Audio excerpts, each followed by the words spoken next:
దేవా ఇచ్చి అల్పమైన మమ్మల్ని జ్ఞాపకం చేసుకుని మేము నీ సన్నిధిలో నిలిచి నిన్ను ప్రార్థించటకు, నిన్ను గూర్చి పాడుటకు, నిన్ను గూర్చి స్థుతించటకు ఇచ్చిన ఈ ధన్యతను బట్టి స్తోత్రం నాయనా. దేవా దిన బాంధవులు దేవా, మేము నీ లోకం మర్యాద చిత్రం నడవక నిన్ను స్థుతిస్తూ, నిన్ను కనపరుస్తూ, నిన్ను మా హృదయంలో భద్రపరుచుకొని నిన్ను ఆనుకొని జీవించే భాగ్యం కలిగించేది. వచ్చిన ప్రతి బిడ్డను బట్టి స్తోత్రములైన స్తోత్రం. రావలసిన వారు త్వరగా వచ్చేటప్పుడు అవునయ్యా, మేమేమైనామో మా పట్ల నీ చిత్తం ఏమైనదో నెరవేర్చుకున్నాడు. అవునయ్యా, దేవానికే స్తుతి స్తోత్రములైన స్తోత్రం. కృష్ణవేణి బట్టి స్తోత్రము తండ్రి, స్తోత్రము స్తోత్రము స్తోత్రము స్తోత్రమే. విషయానికే స్తుతి స్తోత్రము తండ్రి. నీవు చేసిన మేలు ఇంతైనా కాదు, గొప్ప మేలు చేసిన ఎంతో కాలం కృష్ణవేణి ఆపదల్లో ఉండి ఎంతో బాధపడుతూ తండ్రి సాతాను బంధకముల చేత బంధించబడి ప్రభు బిడ్డ తండ్రి ఎన్నో విధములుగా నానాత్మగా శోధనతో శోధింపబడి ఉన్న తండ్రి దేవాని కట్టను విప్పినందుకై స్తోత్రం నాయన. సాతాను కట్టను విప్పినందుకై నీకు కోట్ల స్తోత్రం నాయన. విషయా తండ్రి మాలో ఇక్కడ చేరిన మాలో కూడా ఎలాంటి సాతాను శోధన కానీ సాతాను కట్లు బంధకములు ఏమైనా ఉన్నట్లయితే తండ్రి వాటన్నిటి తొలగించండి ప్రభు, లయపరచండి ప్రభు. దేవదేవ కృష్ణవేణి బట్టి నీకు నేను భావిస్తూ కృపగల తండ్రి, దయగల తండ్రి ప్రభు. అవును తండ్రి, మీరు పట్టుకున్న చదువుతున్నాం పరిశుద్ధ బైబిల్ గ్రంథంలో నుంచి యోహాను రాసిన ప్రకటన గ్రంథము 2వ అధ్యాయము 18 నుంచి 21వ వచనముల వరకు చదువుకుందాం. తుయతైరలో ఉన్న సంఘపు దూతకు ఇలాగూ రాయును. అగ్నిజ్వాల వంటి కన్నులను అపరంజని పోలిన పాదములను గల దేవుని కుమారుడు చెప్పు సంగతులేవనగా, నీ క్రియలను, నీ ప్రేమను, నీ విశ్వాసమును, నీ పరిచర్యను, నీ సహనమును నేను ఎరుగుదును. నీ మొదటి క్రియల కన్నా నీ కడపటి క్రియలు మరి ఎక్కువైనవని ఎరుగుదును. అయినను నీ మీద తప్పు ఒకటి నేను మోపవలసి ఉన్నది. ఏమనగా, తాను ప్రవక్తలను చెప్పుకొనుచున్న యజబేలు స్త్రీని నీవు ఉండనిచ్చుచున్నావు. జారత్వం చేయుటకును విగ్రహములకు బలి ఇచ్చిన వాటిని తినుటకును అది నా దాసులకు బోధించుచు వారిని మోసపరచుచున్నది. మారు మనసు పొందుటకు నేను దానికి సమయం ఇచ్చితిని కానీ అది తన జారత్వము విడిచిపెట్టి మారు మనసు పొందనగదు. దేవుడి లేఖన భాగంలో దీవించి ఆశీర్వదించుగాక. ఆమేన్, ఆమేన్, ఆమేన్. విధానములకు వధింపబడిన గొర్రెపిల్ల రక్తానికి ఎంత స్తుతించినా కూడా మీరు తక్కువే. మరి ప్రత్యేక రీతిలో నా ప్రభ నా తండ్రి మీ యొక్క కృప చొప్పున మీరు అద్భుత కార్యం అనేక జీవితాల్లో మీరు కలుగ చేస్తున్నందుకు నాకు తెలిసిన మీ శరీరంలో మీ రక్తంలో పాలు పుచ్చుకున్నటువంటి బిడ్డలు నా తండ్రి ఒక్కరిని బట్టి వారి కుటుంబంలో మీరు అద్భుతం చేశారు తండ్రి. మరి చిన్నారి నా ప్రభా నీ ప్రభు బల్లలో పాలు పొందిన బిడ్డగా ఆ బిడ్డను మీరు ధైర్యపరిచి బలపరిచి కొన్ని సంవత్సరాలుగా భయంకరంగా పీడింపబడుతున్న దుష్ట శక్తులు దురాత్మల ప్రేతాత్మల సమూహం నుంచి మీరు నా ప్రభ నా తండ్రి కృష్ణవేణిని విడిపించిన విధానం బట్టి మీకు చెల్లిస్తాం. స్తోత్రం దేవా, సజీవంగా మా మధ్య ఆ బిడ్డను ఉంచినందుకు నీకు చెల్లిస్తున్నాం. అలాగనే శారంలో ఉన్న ప్రతి చీకటి శక్తులు లయపరిచి సాక్షి బిడ్డగా మీరు నిలబెట్టినారు. అందుకు కూడా మీకు వందనాలు స్తుతులు స్తోత్రం చెల్లించుకుంటున్నాం నాయన. స్తోత్రం. మరి అంత మాత్రమే కాకుండా నా దేవా మానసికంగా కృంగిపోతూ ఆపరేషన్ థియేటర్లోకి వెళ్ళి నా ప్రభ ఆపరేషన్ కాకుండా స్వస్థపరిచిన బిడ్డ చదువుని బట్టి దేవ రాజ్యమని బట్టి నా తండ్రి మీకు వందనాలు చెల్లిస్తున్నాం. మరి అలాగనే నా ప్రభ నా తండ్రి దెబోరాను మా ప్రభ నా తండ్రి బట్టి లుదియాను బట్టి కూడా లుదియా నా ప్రభ నా తండ్రి మరణంలోంచి జీవంలోనికి మీరు నడిపించినారు. ఆమెను వెన్నాడ చీకటి శక్తులు కూడా యేసు నామమున గద్దించి పాదాలుగా బంధించేందుకు నీకు వందనాలు చెల్లిస్తున్నాం. అలాగనే ప్రభావతి కోడలు నా తండ్రి అపర్ణ మీరు అద్భుత రీతిగా జ్ఞాపకం చేసుకుని శ్రేష్టమైన కుమార్తెను మీరు ఇచ్చారు. ఆ చిన్ని బిడ్డను మీరు బలపరచండి తండ్రి. నీ జ్ఞానంతో మీరు నింపండి. బాల్య దిన నుంచే దేవా నా ప్రభా నీ వాక్యం అనే పాల చేత బిడ్డలు పెంపులాగున మీ యొక్క కృప దాయించడం ప్రార్థిస్తున్నాం. అలాగనే ఎలిషమ్మని మా తండ్రి దేవా మరి జ్యోతిని మీ కరుణాపీఠంలో ఎత్తిపడుతున్నాం. సుఖమైన కోసం దాయిచేయండి. ప్రతి గర్భిణీ స్త్రీని మీరు జ్ఞాపకం చేసుకున్నాను. స్తోత్రం దేవా. యేసురాజుని బట్టి నా ప్రభానాథన్ మరొక సహోదరుడు కోరికల నుంచి ఎండవేళ ఎంతో మా ప్రభానాథండి ఆశతో ఆసక్తి వచ్చిన బిడ్డలు మీ ఆత్మతో తాకినారు ప్రభా. ఆ బిడ్డను కూడా భయంకరమైన మానసిక శక్తుల నుంచి మీరు కాపాడిన దేవుడు తండ్రి. స్తోత్రం దేనా. మీకే స్తోత్రం, మీకే స్తోత్రం, మీకే స్తోత్రం, మీకే స్తోత్రం, మీకే స్తోత్రం. అప్పుడేకి ఇచ్చిన కృతజ్ఞత కలిగిన జీవితం బట్టి నీకు వందనాలు చెల్లిస్తున్నా దేవా. మీకే స్తోత్రం. అక్కడ సంఘం ఉంది కానీ కృతజ్ఞత కలిగి ఇంత దూరం వస్తున్నాడు తండ్రి. స్తోత్రం. అలాగనే సంఘంలో కూడా ఆవిడ వాడబడుతున్నారు అక్కడ పోలికలలో. అందుకు కూడా మీకు వందనాలు స్తుతులు స్తోత్రం చెల్లించుకుంటున్నాం. నమ్మదగిన దేవా మీకే స్తోత్రం, మీకే స్తోత్రం, మీకే స్తోత్రం, మీకే స్తోత్రం. ఈ యొక్క కరుణాపీఠంలోకి అనేక సంఘాల నుంచి ఆయా ప్రాంతం నుంచి వచ్చిన ప్రతి బిడ్డను మేము దర్శించమని ప్రార్థిస్తున్నాం. ప్రతి బిడ్డను వెనాడే చికశక్తులు నజరైన యేసుక్రీస్తు శక్తి గల నామమున గద్దించి పాతలుగా బంధించమని ప్రార్థిస్తున్నాం. నాయన స్తోత్రం. మరి అక్కమ్మక్కను కూడా నా తల్లి గారి ఇంటికి వెళ్ళి క్షేమంగా రాగలిగింది తండ్రి. అందుకు స్తుతిస్తున్నాం. వాళ్ళన్న కుమార్తెను వెనాడే చికశక్తులు ఏసునామమున గద్దించి పాతలుగా బంధించమని ప్రార్థిస్తున్నాం. బిడ్డ నిరాటంకంగా నేను ఆమెను ఆరాధించకుండా అనేక పూజలు చేస్తున్నారు మేము విన్నాం. వాటి నుంచి విడిపించండి. పెద్ద కుమార్తె నా ప్రభానాథండి మరి కుమార్తె విషయంలో కూడా మీరు స్వస్థత ఇచ్చినందుకు నీకు వందనాలు చెల్లిస్తున్నాం నాయన స్తోత్రం. అలాగనే వసంతమ్మ కుటుంబం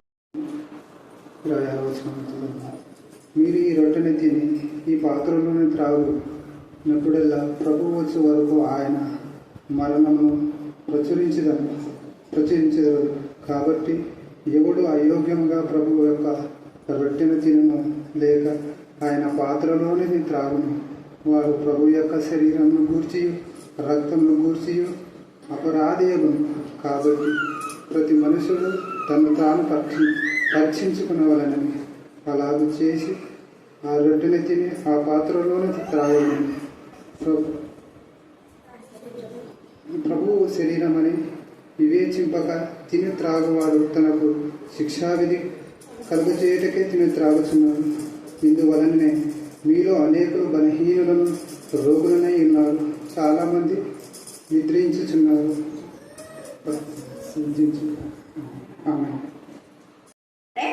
తుయతైరాలో ఉన్న సంఘపు దూత. తుయతైరా సంఘం చెప్పండి అందరు గట్టిగా చెప్పాలి. మళ్ళీ చెప్పాలి. తుయతైరా సంఘం. మొదటి సంఘమేమో ఎఫెసు సంఘం, రెండవ సంఘమేమో స్ఫూర్ణ సంఘం, మూడవ సంఘమేమో పెర్గేన్ సంఘం. ఇప్పుడు నాలుగవ సంఘం గురించి మనం మాట్లాడుతున్నాం. ఈ నాలుగవ సంఘమైనటువంటి తుయతైరా సంఘంలో ఎఫెసీ సంఘంలో ఉన్నటువంటి గుణ లక్షణాలు ఉన్నాయి, స్ఫుర్ణలో ఉన్నటువంటి గుణ లక్షణాలు ఉన్నాయి. ఇన్ ద సేమ్ వే దేవునికి విరోధంగా ఉండే వారిని గురించి సాతాను సమాజం గురించి హెచ్చరించినట్టుగా అది కూడా ఉంది. ఇక్కడ చూసినట్లయితే అంటే కొన్ని సంఘాలు దైవికంగా కొన్ని విషయాల్లో బాగుంటారు, కొన్ని విషయాల్లో దేవునికి విరోధంగా ఉంటారు అన్నది ఇక్కడ అంటే నిలువెచ్చని స్థితి అని కూడా చెప్పుకోవచ్చు. లవోదికయ సంఘం కూడా ఇలాగనే ఉంది. కానీ లవోదిక సంఘంలో మంచి అనేది లేదు, కానీ అన్ని దేవునికి విరోధమైన కార్యాలే ఉన్నాయి అక్కడ లవోదికయలు. కానీ ఇక్కడ మాత్రము అంటే సగం అలాగా సగం ఇలాగా ఉన్నారు. కొంతమంది దేవుని యందు భయభక్తి కలిగి ఉన్నారు, కొంతమంది దేవునికి విరోధంగా ఉన్నారు. వాళ్ళని గురించి దేవుడు మాట్లాడుతూ ఉన్నాడు. అగ్ని జ్వాల వంటి కన్నులను అపరంజిని కోరిన పాదములు గల దేవుని కుమారుడు చెప్పు సంగతులు ఏమనగా అంటే తండ్రి అయిన దేవుని కుమారుడు యేసు ప్రభుల వారి యొక్క ముఖ వర్చస్సు గురించి ప్రకటన 1వ అధ్యాయంలో మనం బాగా చూస్తాం. పేతురు 1:14 కూడా నేను పరిశుద్ధులై ఉండలాగునా మీరు కూడా ఎలా ఉండాలి అందరూ చెప్పండి, మళ్ళీ చెప్పండి. పరిశుద్ధమైన సంఘం అన్నాడే కానీ అపవిత్రమైన సంఘం అన్నాడు దేవుడు. చెప్పండి, పరిశుద్ధమైన సంఘంలో దేవుడు ఇష్టపడతాడు. పరిశుద్ధమైన సంఘమే ఎత్తబడే సంఘంగా ఉంటది. పరిశుద్ధులతో కలిసి ప్రార్థన చేయండి అన్నాడే కానీ అపవిత్రులతో కలిసి ప్రార్థన చేయండి అన్నాడా? లేదు. కాబట్టి మనం ఎవరితో కలిసి ఉన్నామనేది మనం గుర్తు చేసుకోవాలి. ఇక్కడ అగ్ని జ్వాల వంటి కన్నులు కలటువంటి తండ్రి అయిన దేవుని ప్రేమైన కుమారుడు ఏమని చెప్తున్నా అంటే నీ క్రియలను, నీ ప్రేమను, నీ విశ్వాసమును అంటున్నాడు. క్రియలు అంటే మన క్రియలు మంచిగా ఉన్నాయా చెడ్డగా ఉన్నాయా అని మనమే ఆత్మపరిశీలన చేసుకోవాలి. మంచి క్రియలు మనతో పాటు వస్తాయి, చెడ్డ క్రియలు కూడా మనతో పాటు వస్తాయి. ప్రకటన 14వ అధ్యాయం 13వ వచనం చదవండి. ప్రకటన 14:13 అంతటా ఇప్పటి నుండి ప్రభువునందు మృతులందరూ ప్రభునందు మృదులు ధన్యులని వ్రాయమని పరలోకం నుండి ఒక స్వరము చెప్పగా విన్నాడు. ప్రభునందు ఉండి మృదులైన వారు అన్నారు. మరి మనం ఏం చేయాలి? ప్రభునందు ఉన్నామా లేదా అని ఎప్పుడే వాక్యం వింటేనే మనం ఆత్మ పరిశీలన చేసుకోవాలి. నేను ప్రభులో ఉన్నానా లేదా? ప్రభునందు ఉంటే ధన్యులం. ప్రభులో లేకపోతే ఏమైపోతాం చెప్పాలి. మళ్ళా చెప్తాను. ప్రభునందు ఉంటే ధన్యులం, ప్రభులో లేకపోతే ఏమైపోతాం? ధన్యులం కాదు. ధన్యులు కాదు, అంతే కదా. అదే ఇక్కడ మనము ధన్యులంగా ఉండాలి అంటే ప్రభువులో ఉండాలి. ప్రభు అంటే వాక్యం, వాక్యముతో మనం అంటు కట్టుబడి జీవించాలి. వాక్యం అన్నది ఏసయ్య అనేది ఒక ద్రాక్ష చెట్టు అయితే మనమందరం కొమ్మలం రెమ్మలు. నువ్వు ఒక అధ్యాయం, ఒక సంఘం ఒక అధ్యాయం అయితే ఆ అధ్యాయంలో ఒక వచనాలు ఒక పదము నువ్వు నేనే. హల్లెలూయా హల్లెలూయా హల్లెలూయా. అందరితో పేర్చబడిందే ఈ గ్రంథం. అందుకే అంటారు మీరు నా యందు నేను మీ యందు ఉంటే, నా మాటలు మీ యందు ఉన్నాయంటే మీరు నేను ఒకటే అంటారు. మనం ఈ యొక్క క్రొత్త నిబంధనలో మనం ఉన్నాం. ఎక్కడున్నాము అంటే ఇదిగో ఇప్పుడు చెప్పిన మాట. క్రొత్త నిబంధన అనేది వాక్యం. ఆ వాక్యం శరీరధారి కృపా సత్య సంపన్నుడుగా మనతో మన మధ్య ఉంది. మనతో ఉన్నటువంటి ఆ వాక్యము మనం కంఠత చేసి వాక్యానుసారంగా మనం జీవిస్తున్నామంటే క్రీస్తులో మనం ఉన్నట్టే. మరి క్రీస్తులో ఉన్నటువంటి వాళ్లకు ఏముంటుంది అంటే ధన్యత, అంతే. కాబట్టి మన క్రియలు ఎలా ఉన్నాయి? మన క్రీస్తులో ఉన్నామా? అపవాదులు రెండే. మనం క్రీస్తుకు సంబంధించిన వాళ్ళమా లేకపోతే సర్ప సంతత?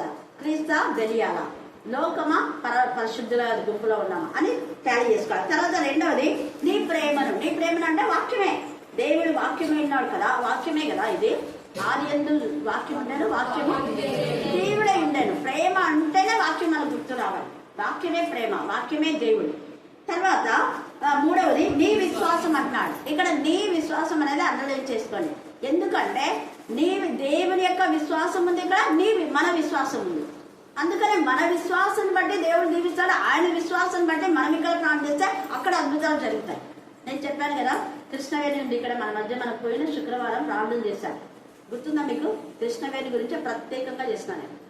దైవ ఆమెగా రావాలని, ఆమెగా తాయత్తు తీసేసి దుష్ట శక్తి నుంచి విడుదల పొంది నేను టీచర్ దగ్గరికి పోతాను, తనకు తానుగా వచ్చింది. మళ్ళీ కొబ్బరిన ప్రే చేసుకొని వాక్యం జరుగుతుంది. ఇక్కడనే రోజు ఆమె విశ్రాంతి తీసుకుంటుంది. చాలా టైం ఇక్కడనే స్పెండ్ చేస్తుంది. హల్లెలూయా హల్లెలూయా. కేవలం ఇంటివే భోజనం చేసుకొని భోజనం కూడా తీసుకొస్తారు. మళ్ళీ అక్కకి ఎందుకు పెట్టాలనో ఏమో తెలుసు. క్యారెట్ తెచ్చుకొని ఇక్కడే తిని ఇక్కడే పడుతుంది. మళ్ళీ ఈ వంట చేసి మళ్ళీ ఇక్కడికే వస్తుంది. ఎంత క్షేమంగా దేవుడు ఆవిడ. అందుకనే ఇక్కడ మన విశ్వాసము ఇది. కానీ ఇక్కడ ఆమె బాగుపడడానికి నా విశ్వాసం కాదు. ఎవరి విశ్వాసము? దేవుని విశ్వాసం. అర్థమైంది ఇప్పుడు మీకు? అది విశ్వాసం అనేది వరం. ఇప్పుడు ఇక్కడ ఆమె విశ్వాసం అంటే ఈ పాప వాళ్ళ కూతురు ఉంది కదా, ఆ పాప యొక్క విశ్వాసం. మీ అందరు ప్రార్థన చేస్తున్నారు, మీ అందరి ప్రార్థన అంటే మీ అందరి విశ్వాసం. నీ విశ్వాసం అంటే ఇక్కడ ఉన్న మనందరి విశ్వాసం నీ విశ్వాసం. నాది చిన్నారిది మనందరిది నీ విశ్వాసంలో ఉన్నాం. ఆ నీ విశ్వాసమైన మన విశ్వాసానికి దేవుని విశ్వాసం ఏమైపోయింది? కలిసిపోయింది. అందుకే పరిశుద్ధుల ప్రార్థన చేస్తే పరిశుద్ధుల ప్రార్థనతో కలిసి బలిపీఠం మీద ఉన్నటువంటి నిప్పులు రెండు కలుపుతున్నాడు అక్కడ. మన ప్రార్థన బలిపీఠం పైన నిప్పులతో కలిసి ఏమైపోతున్నది? దేవుని సన్నిధికి చేరాను. ప్రకటన 8 చదవండి, 8వ అధ్యాయం 3వ వచనము. మన ప్రార్థన అంటే మన విశ్వాసము, తర్వాత దేవుని విశ్వాసం. మరియు సువర్ణ ధూపార్తి చేత పట్టుకొని ఉన్న వేరొక దూత వచ్చి బలిపీఠం ఎదుట నిలువగా సింహాసనం ఎదుట ఉన్న సువర్ణ బలిపీఠం పైన పరిశుద్ధులందరి ప్రార్థనలతో కలుపుటకై అతనికి బహు ధూపద్రవ్యములు ఇవ్వబడి. చూసిన తేదకి ఇది ఎప్పుడు మర్చిపోద్దండి, ఎప్పుడు ఇది మీకు కాన్సెప్ట్ ఉండాలి. అందుకే పరిశుద్ధుల ప్రార్థన అనీతి మంతుల ప్రార్థనతో పాటు కలవదు మన ప్రార్థన. అనీతి మంతుల ప్రార్థన మన ప్రార్థనతో కలవదు, మన ప్రార్థనతో పాటు వాళ్ళ ప్రార్థన కలవదు. రెండు గుర్తుపెట్టుకోండి. ఇక్కడ పరిశుద్ధుల ప్రార్థన అంటే నీ విశ్వాసం, నీ ప్రార్థన, తర్వాత అక్కడ విజ్ఞాపన చేయ ఆత్మ యేసయ్య ప్రార్థన చేస్తున్నాడు. అందుకే బలిపీఠం పైన నిప్పులతో రెండు కలిసి ఎవరి దగ్గరికి వెళ్తున్నాయి? దేవుని దగ్గర. అందుకే యేసయ్య నామమున మనం ప్రార్థన చేస్తున్నాం. ఎవరైనా స్వస్థత పొందినారంటే నీ భక్తి నా భక్తి, నీ శక్తి నా శక్తి కాదు, నీ విశ్వాసం దేవుని విశ్వాసం రెండు కలుస్తున్నాయి. నీ ప్రార్థన యేసయ్య నామం రెండు ఏకమై దేవుని సన్నిధికి పోయి దేవుని సన్నిధి నుంచి మనకేమొస్తుంది? జవాబు వచ్చింది. జవాబుగా ప్రత్యక్ష సాక్షి కృష్ణవేణి, ప్రత్యక్ష సాక్షి షారోన్, ఇంకా చాలా మంది ఉన్నారు. దేవునికి స్తోత్రం. హల్లెలూయా హల్లెలూయా హల్లెలూయా. అందుకని ఇక్కడ తేజగా ఈ మాట నీ విశ్వాసము అని అక్కడ మెన్షన్ చేసిన వ్యక్తిగతంగా మనం ప్రభువులో విశ్వసించాలి అన్నది అర్థం. అలాగే విశ్వాస వరములలో 1 కొరింథీ 12:8 కూడా మీరు ఎప్పుడు మర్చిపోదు. అది దేవుని యొక్క విశ్వాసం అనే వరం అన్నమాట, అది ఒక వరం. తర్వాత 89వ కీర్తనలో దేవా నీ విశ్వాసం చేత నీవు ఆవరింపబడి ఉన్నావు కదా అంటాడు. దావీదు గొల్యాతు పైన విజయం పొందడానికి దేవుని విశ్వాసం ఆయనకు తోడైంది. ఆయన విశ్వాసం ఉంది, ఆయన విశ్వాసానికి దేవుని విశ్వాసం యాడ్ అయింది కాబట్టి అంత పెద్ద గొల్యాతు కుప్ప కూలిపోయాడు. హల్లెలూయా హల్లెలూయా హల్లెలూయా. అందుకని మనం దేవుని నామమున మనం పోరాడి గెలిచే వారంగా ఉంటాం. దేవుని పిల్లలకు శోధన రావని కాదు, వస్తాయి, కానీ శోధన సహించి జయించే నరుడు ఎవరు? అందుకే జయించాలంటే పోరాడాలి. పోరాడాలంటే ఎవరైనా అనవసరంగా మాట్లాడితే మనం మౌనంగా ఉండకూడదు, ఖచ్చితంగా వాక్యం ద్వారా బుద్ధి చెప్పాలి. అందుకని వాక్యము బుద్ధి చెప్పడానికి, ఖండించడానికి సరైనది అన్నాడు. యేసయ్యని శోధించడానికి వచ్చినప్పుడు యేసయ్య మౌనంగా ఉన్నాడా? లేదు, వాక్యంతోనే గద్దించాడు. అలాగనే దేవుని మందిరం పాడైపోతుంటే వాక్యంతోనే చెప్పాడు, ఇది నా మందిరం. ఇది ఎలాంటి మందిరం అంటే ప్రార్థన మందిరం. నేను అదే అన్నాను, నా చర్చలో బుధవారం మంది ఎంతమంది వచ్చినారో నాకు తెలియదు. ఎంతమంది వచ్చినారు బుధవారం? చేతులు ఎత్తండి. అదే మాట చెప్పిన అందరు ఎదుట ప్రార్థన మందిరం అంటే మీరు పాటల మందిరం చేస్తున్నారు, సిగ్గుపోయింది, దానికి జవాబు లేదు. మరి దేవుని మందిరం అది ప్రార్థన మందిరం. దేవుని మందిరంలో పరిశుద్ధులు కూడుకునే మందిరం అది. అపవిత్రం పోకూడని మార్గం. అపవిత్రం ఉన్నారంటే మందిరం ఏమైపోయింది? అపవిత్రమైపోయింది.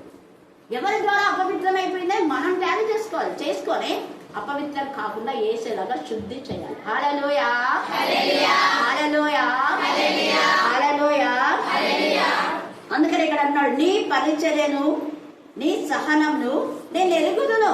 ఇప్పుడు ఇది థియేటర్లో వచ్చిందంటే మీ అందరి గురించి, నా కోసం, అందరి కోసం దేవుడు మాట్లాడుతున్నాడు. నీ పరిచయం నాకు తెలుసు. నేను అందుకే అక్కడంట, ఎందుకక్క పో, ఇప్పటి నుంచి పో సండే స్కూల్కు, ఎన్ని రోజులు కొంచెం షుగర్ బాధ ఉండే పో అని నేను చెప్తా అక్క. ఎందుకంటే అప్పటి నుంచి చేసిన వాళ్ళు ఖచ్చితంగా ఉండాలి అక్కడ. వాళ్ళు వాక్యం చెప్పకపోండి. హల్లెలూయా హల్లెలూయా హల్లెలూయా. అందుకని అంటే వేరే వాళ్ళు చెప్పని అనేది ఒక మంచి ఆలోచన, అక్కకు మంచి ఆలోచన అది. అయినా కూడా మనం అక్కడ ఉండాలి. ఉంటేనే కొన్ని జరగవలసినటువంటి దేవునికి విరోధమైన కార్యక్రమం జరగకుండా ఉంటాయి. నిన్న నేను ఎందుకంటే కావాలన్నా, ఉండాలన్నా పోవాలన్నా అనే మాట కావాలన్నా. ఎందుకంటే మత్తయి సువార్త 10వ అధ్యాయంలో అక్కడ చూడండి, 10వ అధ్యాయంలో 10వ వచనంలో ఏమని రాయబడిందో చదవండి. మత్తయి సువార్త 10:10. పనివాడు తన ఆహారమునకు అది కాదు, చెప్తాను. అక్కడ ఎవరైనా మిమ్మల్ని చేర్చుకొనకపోతే 14వ వచనం చదవండి. ఏమన్నట్టు ఎంత చక్కగా అంటే ఇక్కడ ఎవరు పంపిస్తున్నారు? 10వ అధ్యాయంలో యేసు ప్రభువు వారు పంపిస్తున్నారు కదా. ఎలా పంపిస్తున్నారంటే ఆయన అధికారం ఇచ్చి, 10వ అధ్యాయంలో ఆయన అధికారం ఇచ్చి పంపిస్తున్నాడు. దేవుని కుమారుడు. నేను చాలాసార్లు చెప్పాను, నేనుగా ఇక్కడికి రాలేదు అని. చాలాసార్లు దేవా నేను అక్కడికి వెళ్ళను అన్నా. మా మమ్మీ చనిపోయింది అక్కడ, ఆ సంఘం మా నాన్న కూడా వద్దంటున్నాడు, నేను వెళ్ళను అన్నా. కానీ దేవుడు అన్నాడు నువ్వు వెళ్ళాలి అన్నాడు. సరే ప్రభు వెళ్తానన్నప్పుడు ఇదిగో నువ్వు వెళ్తున్నావు కదా, ఆ సంఘం పరిస్థితి గురించి నేను చెప్తాను చూడు అని చెప్పాడు. పాములు ఎన్నోసార్లు చెప్పాను నేను, ఒకసారి కాదు చాలాసార్లు చెప్పాను ఈ మాట. పాములు, తేళ్ళు, బ్రహ్మదండి చెట్ల మధ్యకి నేను పంపిస్తున్నా. తోడేళ్ళలాగా అన్నీ నా లైఫ్లో నేను చూసాను, అన్నిటికీ చిన్నకు దొరికేశాను. హల్లెలూయా హల్లెలూయా. పాము తల చిదగొట్టడానికి, తేలు కొన్ని విరిచేయడానికి, తోడేలు యొక్క ఆ బతుకు ఏంటో తెలియడానికి దేవుడు అందరికీ వీళ్ళు తోడేళ్ళని తెలిసేలా చేస్తాడు. దేవుడు హల్లెలూయా, హల్లెలూయా.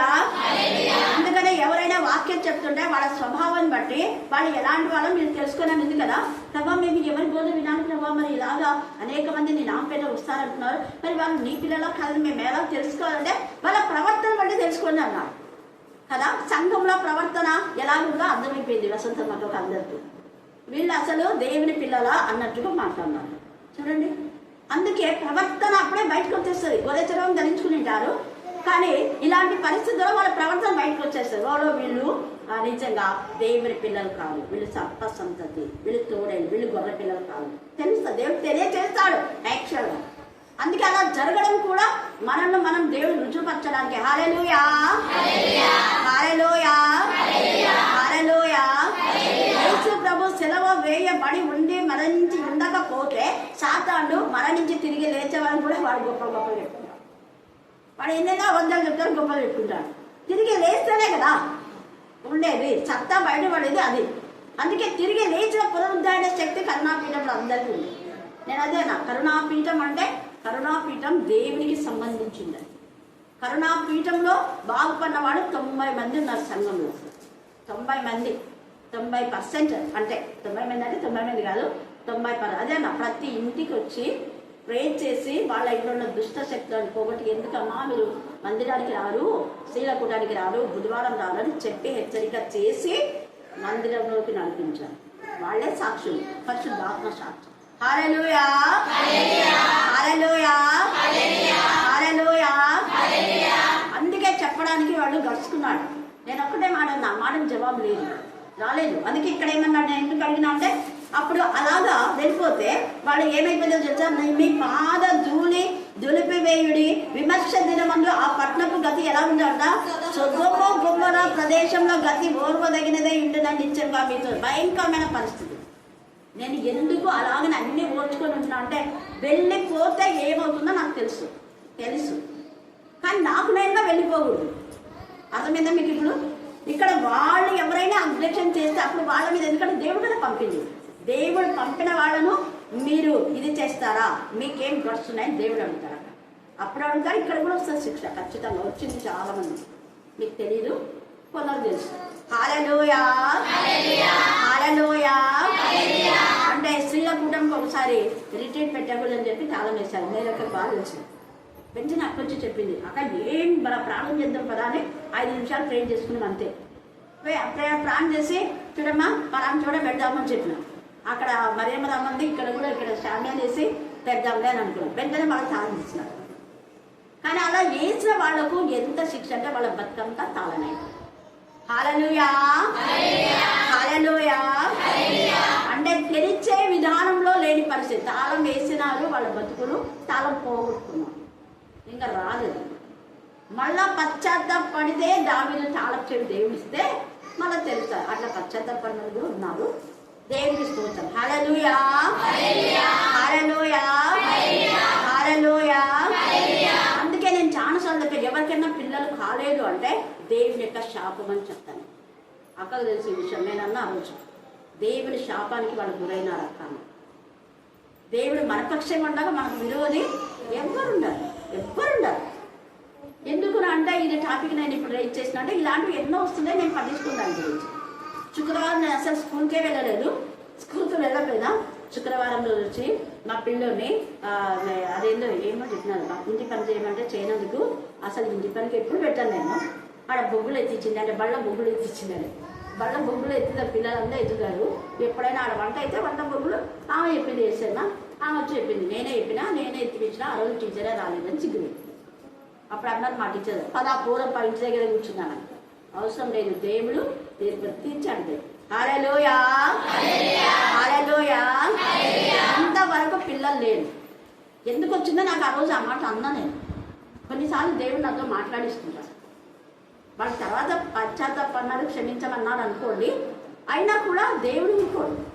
మీ కాలు కూడా చచ్చిపోయే వరకు పిల్లలు ఎందా మీ కాలకు చాలా చచ్చిపోయారు. విధి లేక వేరే వాళ్ళని పెంచుకున్నారు. పరిస్థితులు ప్రతికూలించినాయి, వేరే వాళ్ళని పెంచుకున్నారు. అట్లా చేస్తాడు దేవుడు. ఎందుకు అంటే అందుకే దేవుని విషయంలో చాలా జాగ్రత్తగా ఉండాలి. ఇక్కడ అదే మీకు కూడా అంతే. ఎవరైనా మిమ్మల్ని పొమ్మని చెప్పే వరకు మీరు ఎక్కడికి వెళ్ళొద్దండి. హల్లెలూయా, హల్లెలూయా, హల్లెలూయా. అంటే మనం దైవికంగా ఉన్నప్పుడు అపవాదం పొమ్మని చెప్తాడు. యేసయ్య సైతానా పో అన్నాడు. పో అంటే సైతాన్ ఉండాలా? పోయిందని. అపవాది కూడా పలాయించి తగి దేవుడు అదే అంటాడు, వాడిని పంపిస్తాను నేను, సాతాన్ని పంపిస్తా, వాడి అపవాది క్రియలు వాడి క్రియలు దయపరచడానికే నేను వచ్చాను, మీరు ఉండాలి అంటాడు. హల్లెలూయా. నేను ఊరికే అడిగేసరికి ఎంత ఏడ్చేసింది శాలను. ఇప్పుడు ప్రాణం చేస్తుంటే తెలుస్తాను. చూడండి ఇక్కడ, అందుకనే ఇక్కడ ఎంత చక్కగా నీ పరిచయం దేవుడికి తెలుసు, నువ్వేం ఇది చేయదు, నీ పరిచయకు తగిన ప్రతిఫలం దేవుడు ఇస్తాడు. అందుకే నీ పరిచయం, నేను ఇంకా ఓపెన్ గా చెప్పాలంటే ఇక్కడ మీ అందరితో మాట్లాడుతాను నీ పరిచయం. ఇప్పుడు అక్క సంఘంలో అంత పరిచయం నేను చాలాసార్లు చెప్తా. ఒకవైపు స్త్రీలది చూసుకుంటుంది, సండే స్కూల్ కూడా చూసుకుంది. అందుకనే వాళ్ళ పొలము పోయే పొలాన్ని దేవుడు మళ్ళీ ఇచ్చినాడు వాళ్ళ. హల్లెలూయా, హల్లెలూయా. దేవుని పరిచయం చేస్తే ఎప్పుడు మనం తక్కువ కాదమ్మా. మళ్ళీ గుర్తు పెట్టుకోండి, ఈ రోజు కాకుండా ఏ రోజైనా వస్తుంది. ఇక్కడ బ్లెస్సైడ్ అవుతాం, అక్కడ బ్లెస్సైడ్ అవుతాం. ఎందుకు అంటే కీర్తనల గ్రంథం సామెతల్లో 8:21 చూడండి. ఆయన ఏం చేస్తాడు? సామెతల్లో 8:21.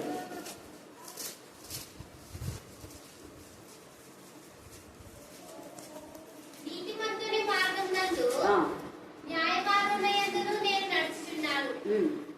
నన్ను ప్రేమించువారిని ఆస్తికర్తగా అదే చేయుదును. నన్ను ప్రేమించేవాడిని అంటే వాక్యమును, వాక్యమును ప్రేమించేవాడిని దేవుని సన్నిధి. ఒకవేళ అక్కడ కాకపోయినా ఎక్కడైనా నువ్వు సేవ చేయి, ఎక్కడ చేసినా నేను అదే చెప్తా. అక్కడ లేదనుకో ఇక్కడ జరుగుతుంది. ఇక్కడికి ఇంకా మంగళవారం పెట్టినా మొత్తం అందరూ వచ్చేస్తారు, వాళ్ళకు భయం ఫస్ట్ అది. అందుకనేసే ఇక్కడ చూడండి, నేను ఎరుగుదు అంటున్నాడు దేవుడు. కాబట్టి నేనేం చేస్తా? ఆస్తికర్తలుగా. ఇక్కడ మనకు ఆస్తి ఉంటుంది పరలోకమందు కూడా.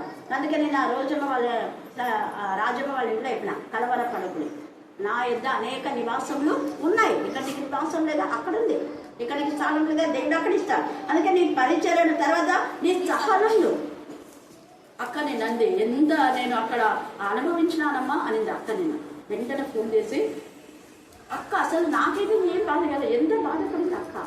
ఫోన్ చేసి నేను వెంటనే, అక్క నాకు అస్సలు లేదు, నీకు తెలుసు కదా నేను ఎంత ధైర్యంగా ఉంటానో అని అన్నా అక్కతో. వెంటనే అక్క సంతోషపడింది, ఏడ్చుకుంటూ పోయి సువర్ణ దగ్గరికి వెళ్ళాను. ఫోన్ చేసింది అక్క, లేదక్క నేను చాలా హ్యాపీగా ఉన్నా, దేవుడు రుజుపరిచినాడు కదా, తప్పు వాళ్ళకి తెలిసిపోతుందా. కాబట్టి ఇక్కడ చూడండి, నీ సహనమును నేను ఎరుగుదును దేవుడు తెలుసు. తర్వాత నీ మొదటి క్రియల కన్నా కడపడి క్రియలు మరి ఎక్కువైనవని ఎరుగుతుంది.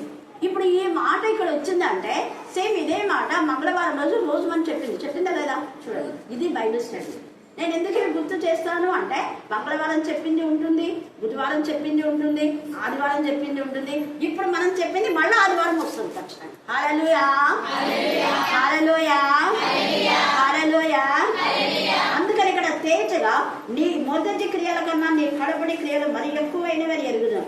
రూతు యొక్క మొదటి క్రియల కంటే కడపడి క్రియలు. నిజంగా రూతు అదొకటే బాబు చెప్పలేదు, వాళ్ళ అత్తమ్మ చెప్పింది అనేది వాళ్ళ అత్తమ్మనే అయిపోయింది. 3వ అధ్యాయం చూడండి, ఆమె ఎలా నడవాలో వాళ్ళ అత్తమ్మ నేర్పించింది ఒక తల్లిలాగా. 3వ అధ్యాయం రూతు 3వ వచనం చదవండి. 3 చూడండి, ఇలా వాళ్ళంతా చెప్పింది ఇక్కడ. కాకపోతే బాబా చదివేదేమో తెలీదు. ఈడ నువ్వు స్నానం చేసి తైలం రాసుకొని బట్టలు కట్టుకొని ఆ కళ్ళములకు వెళ్ళము. అత్తమ్మ చెప్పింది డాడా చేశాను. అలాగే ఇప్పుడు నాకు తెలిసినప్పుడు వెంటనే ఏం చేస్తా, ఇది ఉంది చూడని చెప్తా. అట్లా మనం ఎప్పుడే కానీ సత్యం తెలిసినప్పుడు సత్యమే మాట్లాడాలి. అప్పుడు వాళ్ళు అవును కదా మర్చిపోయినాము. ఇప్పుడు ఆ బాబు ఏమనుకుందంటే అత్త ఏం చెప్పకపోయినా ఈమెనే వచ్చింది అని ఆమె అనుకుంది. కానీ ఇక్కడ అత్త చెప్పింది చేస్తున్నాం. హల్లెలూయా, హల్లెలూయా. అత్తకు లోబడుతుంది. అందుకని ఆమె మొదటి ప్రవర్తన కంటే చివరి ప్రవర్తన ఎలా ఉంది? పరిశుద్ధంగా. అక్కడ చాలా సంవత్సరాల విధురాలుగా ఉంది, ఎవరిని వెంబడించాలి. అందుకనే అత్తకు బాధ అనిపించింది, అయ్యో నా పిల్లలు పరిశుద్ధంగా ఉన్నారు కానీ వీళ్ళని ఎవరు చేసుకుంటారబ్బా అని ఆమె ఇష్టాలు పోవడానికి ఆమె సన్నద్ధమైంది.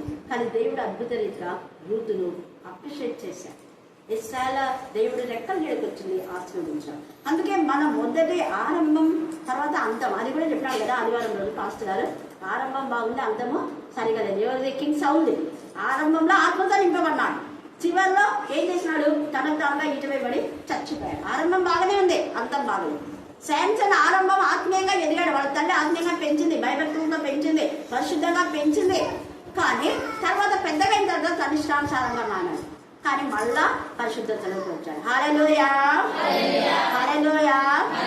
అందుకే నువ్వు ఏ స్థితిలో పడితో అది జ్ఞాపకం చేసుకొని మొదటి క్రియలు చేయండి. మళ్ళీ మొదటి క్రియలు శాంక్షన్ చేశారు కాబట్టి అంతవరకు ఉన్న పరిశుద్ధాత్మ శక్తి కంటే చివరిన ఎక్కువ శక్తి పొందుకున్నాడు అక్కడ శాంక్షన్. హల్లెలూయా, హల్లెలూయా. ఆ ఎక్కువ శక్తితో అక్కడున్న వాళ్ళందరూ కూడా అంటే శత్రు శేషం అంతా కూడా చచ్చిపోయింది. చూసారా, అది దేవుని శక్తి అంటే. తర్వాత చూడు, ఒకవేళ శాంక్షన్ ఈ శోధంలో ఇరికి ఉండకపోతే ఫిలిస్తీన్లు చచ్చేవాళ్ళం. దేవుడే అక్కడ ప్రేరేపింప చేసి పడుతుంటాడు. అందుకే దేవుడు కొన్ని విషయాలు మనకు మేలు కోసమే చేస్తాడు. అందుకే ఎప్పుడు కూడా మీరు కూడా బాధ అనేది రాకూడదు. మళ్ళీ చెప్తున్నాం, విశ్వాసంలో స్థిరంగా ఉండాలి. మనకు మన దేవునికి సంబంధం అంతే. దేవా నువ్వు చూస్తున్నావు అని మాత్రం మీరు చెప్పాలి. తర్వాత చూడండి, మరి ఎక్కువైనవని ఎరుగుతా అయినను ఇవన్నీ బాగున్నాయి. అయితే ఒక్కటి ఏమంటది, అయినను నీ మీద తప్పు ఒకటి నేను మోపవలసింది ఏమనగా తాము ప్రవక్తలని చెప్పుకుంటున్న యెజబేలు స్త్రీని ఉండనించుచున్నావు అన్నాడు. యెజబేలు ఎక్కడుంది? 2వ రాజుల్లో ఉంది, 1వ రాజులో ఉంది. కానీ ఆ యెజబేలు ఇక్కడ ఎక్కడికి వచ్చిందంటే అద్వైతాల సంఘంలో. మరి ఎట్లా వచ్చింది? చాలా మంది ప్రశ్నలు అడుగుతుంటారు. ఎందుకంటే అర్థం కాదు. ఆ యెజబేలు అక్కడుంది, అక్కడ వచ్చిపోయింది కనుక మళ్ళీ ఇక్కడ వచ్చిందంటే యెజబేలు ఆత్మ. ఎందుకంటే దేవుని సెలవు వచ్చి దురాత్మలు వచ్చి అబద్ధాన్ని చెప్పించినాయి. అలాగా ఈ యెజబేలు యొక్క దురాత్మ ఆకాశ మండలం అందున దురాత్మల సమూహంతో మనం పోరాడుతున్నాం కదా. కాబట్టి యొక్క యెజబేలు యొక్క ఆత్మ, యెజబేలుకున్న లక్షణాలు సంఘంలో ఉన్న కొంతమందిలో వచ్చి ఇలా చేస్తున్నాయి. అదే యెజబేలు. ఈ యెజబేలు ఏం చేస్తుంటే తప్పుడు బోధ చేస్తుంది. ఈ యెజబేలు ఏం చేస్తుంటే తమ భర్తలను తప్పుల్లోకి ఈడ్చుకొని వస్తుంది. అననీయ సప్పీర లాగా. అక్కడ అననీయ చచ్చాడు, సప్పీర కూడా చచ్చింది. హల్లెలూయా, హల్లెలూయా, హల్లెలూయా. అక్కడ అననీయ సప్పీరలు ఇద్దరు ఏకీభవించారు. ముందుగానే అన్ని ఏకీభవిస్తున్నారు. కొంతమంది అంటారు ముందరనే వీళ్ళు కూడా కలుపుకున్నారు, కానీ దేవుడు కూడా దేవుడు వాళ్ళకు ఎత్తి చిత్తులు చేసేస్తారు. చూడండి, ఎంత వీళ్ళిద్దరు ముందే అనుకున్నారు, కానీ అనుకున్నవి ఏవి జరగదు. హల్లెలూయా, హల్లెలూయా. అందుకే ఇద్దరు చచ్చారు. ఇక్కడ కూడా యెజబేలు చచ్చింది, ఆహాబు చచ్చింది, యెజబేలు పిల్లలు కూడా చచ్చిపోయినారు. ఉగ్రత, దేవుని ఉగ్రత ఊరుకుండదు. ఎంత కోపం వస్తుందో దేవునికి. సంఘములను పాడు చేస్తే దేవుడు అస్సలు ఊరుకోడు. అందుకనే చూడండి, ఇక్కడ సంఘము ఎలా ఉందంటే యెజబేలుతో సన్నిహిత సంబంధం కలిగి ఉన్నారు కొందరు. అందుకే అక్కడ కూడా అంటాడు మొదటి యోహానులో, కొందరు నీ పిల్లలు సత్యాన్ని అనుసరిస్తున్నారు, అందరు కాదు. కొందరు సత్యంలో ఉన్నారు కాబట్టి నేను సంతోషపడుతున్నాను. సత్య స్వరూపి ఆత్మ వాళ్ళ పనిచేస్తున్నా కాబట్టి నేను సంతోషపడుతున్నా. అయితే ఇలాగనే ఈ సంఘంలో కొంతమంది ఏమో ఇలా క్రియలు, మంచి క్రియలు ఉన్నాయి, దేవుడి ప్రేమతో ఉన్నారు, విశ్వాసం ఉన్నారు, పరిచర్య బాగా చేస్తున్నారు, సహనం కలిగి ఉన్నారు. అయితే అదే విధంగా కొందరు యెజబేలు లాంటి స్త్రీలు ఉన్నారు. అంటే తమ భర్తలకు పాపాన్ని నేర్పించేటటువంటి స్త్రీలు. తమ యొక్క వేరే బోధిస్తుంది అన్నట్టు తప్పుడు బోధలు చేస్తుంది. ఇక్కడ చక్కగా ఆ స్త్రీని ఉండించిన ఆమె ఏం చేస్తుందంటే జాగ్రత్తము చేయటం. అంటే ఈమెకు ఎవరింటే ఇష్టం అంటే ఎవరు జాగ్రత్తం చేస్తే వాళ్ళకి ఇష్టం. అక్కడ కూడా అదే, తాగుబోతులు, తర్వాత తిరుగుబోతులకు తోడవుతారు, దొంగలు తోడవుతారు. దేవుడికి విరోధంగా పాపం చేసే వాళ్ళకి యెజబేలు అట్లా అలాగే తోడవుతారు. వ్యభిచారం, జాగ్రత్తం చేసేవాళ్ళు జాగ్రత్తం చేసే వాళ్ళకి తోడవుతారు, వాళ్ళకి సపోర్ట్ చేస్తారు.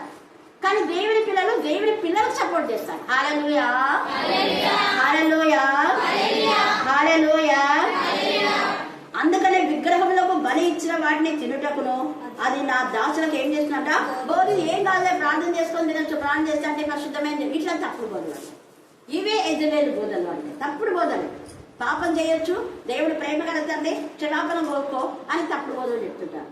అలాగా లేదు. తెలిసి చేస్తే దేవుడు క్షమించాలి, తెలియక చేస్తే నువ్వు ఎన్ని చేసినా తెలియక క్షమిస్తావు. ఉంది వాక్యం.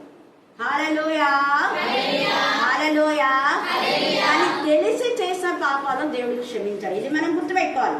అందుకే నా దాసుల గల తప్పుడు బోధ చేసే వాళ్లకు భయంకరమైన ఉగ్రత.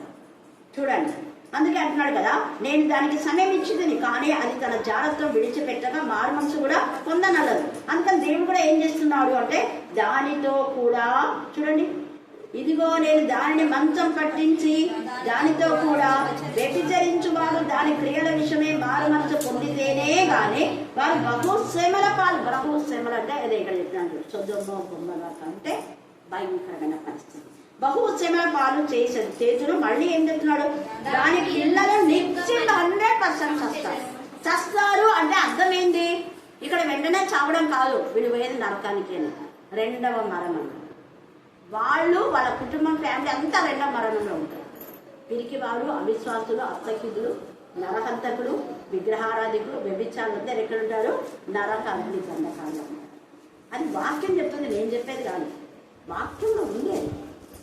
తర్వాత చూడండి, అంతరింద్రియములను హృదయములను పరీక్షించు దేవుడు నేనే అని సంఘములన్నీ తెలుసుకోవాలని చేస్తాడు. దేవుడు తెలుసుకోవాలని చేశాడు. హల్లెలూయా, హల్లెలూయా, హల్లెలూయా. ఓ అనేకులు దేవుని పిల్లలు అంతా కూడా టీచర్కు సపోర్ట్గా ఉన్నారు. చాలా మంది బాగా గట్టిగా మాట్లాడినారు అందరు. హల్లెలూయా. అర్థమైపోయింది వాళ్ళకు, ఏం చెప్పాలో తప్పిపోయిపోయినారు. ఇంకా అయిపోయింది. సరే అమ్మా నీ ఇష్టము అన్నారు. అది దేవుని ఇష్టం, నా ఇష్టం కాదు, దేవుని ఇష్టం. దేవుడు పంపిన వాళ్ళని ఎవ్వరూ హాని చేస్తే దేవుడు ఊరుకోడు, అలా రోజుంటాడు దేవుడు. తర్వాత ఏమంటున్నాడు? హృదయములను పరీక్షించు వాడను నేనే అని సంఘములన్నీ తెలుసుకున్నాను, మరియు మీలో ప్రతి వానికి వారి క్రియల చొప్పున ప్రతిఫలము ఇచ్చేదను. అయితే పేతురులో కడమ వారైన మీతో అనగా ఈ బోధన అంగీకరింపక సాతాను యొక్క గూఢమైన సంగతులను ఎరుగమని చెప్పుకున్న వారందరితో నేను చెప్పున్నదేమనగా మీ పైన మరి ఏ భారం పెట్టాను. అందుకే మీరు కూడా యెజబెలు యొక్క బోధలు వినకూడదు అంటారు. చూడండి ఎంతవరకు సాతాను యొక్క బోధన వినకుండా ఎవరైతే ఉన్నారో గూఢమైన సంగతులు ఎరుగమని. మాకు తెలియదు, మేము వినలేదు, అది మేము దేవుని వాక్యమే విన్నాం అని చెప్పే వారికంతా దేవుడు ఏం చెప్తున్నాడు అంటే, ఆయన మీకు కలిగి ఉన్న దాన్ని ఏం చేయాలంటే గట్టిగా పట్టుకోండి. అక్కడ చెప్పింది గట్టిగా పట్టుకోండి అంది. తర్వాత చూడండి, నేను నా తండ్రి వలన అధికారం పొందినట్టు జయించుచు అంతం వరకు నా క్రియలు జాగ్రత్తగా చేయడానికి జనుల మీద అధికారం. దేవుడు జనుల మీద అధికారం ఇస్తాడు, దేవుడే అధికారం ఇస్తాడు. దేవుడు ఇచ్చిన అధికారానికి మనం ఇవ్వాలి. దేవుడు ఈ లేఖన భాగాన్ని దీవించి ఆశీర్వదించుగాక. ఆమేన్, ఆమేన్, ఆమేన్. ఇంకా కొన్ని విషయాల్లో కానీ టైం లేదు మనకు. అక్కను దీవించండి, ఆశీర్వదించండి. తండ్రి ప్రభా, అక్క పట్ల ముందుగా అడుగుతున్న అక్క డ్రెస్సయ్యా, నాకు అక్క దారి ఎన్నో మేలు జరుగుతున్నావు. నేను అవును తండ్రి, నువ్వు కదా అక్క దారి దేవుడు అని నమ్ముతున్నాను తండ్రి. నేను మాకు అక్క నేను దేవుడని నమ్ముతున్నా అక్క డ్రెస్సయ్యా. తీసుకువస్తున్నాను అవును తండ్రి. ఏం తెలియని వారికైనా తండ్రి మాకు అన్ని నేర్పిస్తుంది. నేనే ప్రభా వేస్తాయి తండ్రి. అక్కడ దీవించండి, ఆశీర్వదించండి ప్రభా. నీకే చూస్తున్నాను తండ్రి. సయానికి వందనం నేను చేతి వాళ్ళందరూ పేరు పేరు దీవించండి, ఆశీర్వదించండి. ఎవరికైతే సమస్యలు బాధలు ఉన్నాయో తండ్రి నాకు తెలియదు. నేను అందరి సమస్యలు బాధలు తీర్చి అడుగుతున్నాను. నేను కేసులు స్వస్థలమైన స్వస్థలు తండ్రి. నేను తండ్రి కన్నా నేను తండ్రి 30 60 100 ఫలింప చేయండి. నేను ఈ కేసులు స్వస్థలు నేను తండ్రి. నీవే దీవించి ఆశీర్వదిస్తాను అడుగుతున్నాను తండ్రి. ఈ మధ్యాహ్నం సమయంలో తండ్రి నీవు మమ్మల్ని దీవించి ఆశీర్వదించండి. నేనా తండ్రి శక్తులు స్వస్థలం తండ్రి. నేనా తండ్రి వారం నేనా తండ్రి అక్క మాకు బోధిస్తున్నాను తండ్రి. మా హృదయాలు ఉంచుకుని సహం దయచేసి అడుగుతున్నాను తండ్రి. విని విడిచిపెట్టగా తండ్రి నేను మేమైనా మా హృదయాలు తండ్రి, మా హృదయాలైనా ప్రతి విషయం నేను తండ్రి మమ్మల్ని అర్థం చేసుకునే విధానం దయచేయండి. మాకు జ్ఞానం దయచేయండి తండ్రి. నాకు తెలివి జ్ఞానం దయచేయమని అడుగుతున్నాను తండ్రి. మా తెలివి ఏమి కాదు నేనా తండ్రి, నీ తెలివి దారి మమ్మల్ని నడిపించి అడుగుతున్నాను తండ్రి. సైనికేసులు స్వస్థలం నేను అవును ప్రభా యేసయ్య. ఏం చేసినా ఏ జరిగినా నీ చిత్త ప్రకారం నడిపిస్తావని నమ్ముతున్నాను తండ్రి. మా తండ్రి ఉన్నాడని తండ్రి నీ వైపు చూసి బ్రతికే భాగం దయచేయండి తండ్రి. ఎన్ని శ్రమలు ఎన్ని బాధలు వచ్చినా తండ్రి యేసయ్య నీవే మాకు దిక్కని నమ్ముచున్నా ప్రభా. నిత్యస్థుతులు స్వస్థలమైన స్వస్థలం తండ్రి యేసయ్య. నీవే దీవించి ఆశీర్వదిస్తావని నేను తండ్రి ఏమైనా తప్పు చేసి నా తప్పు అపరాధం అయితే చెల్లించమని నా ఆత్మ సమర్పిస్తూ నజరేడైన యేసు పరిశుద్ధ నామమున అడిగి వేడుకుంటున్నాను తండ్రి. ఆమేన్.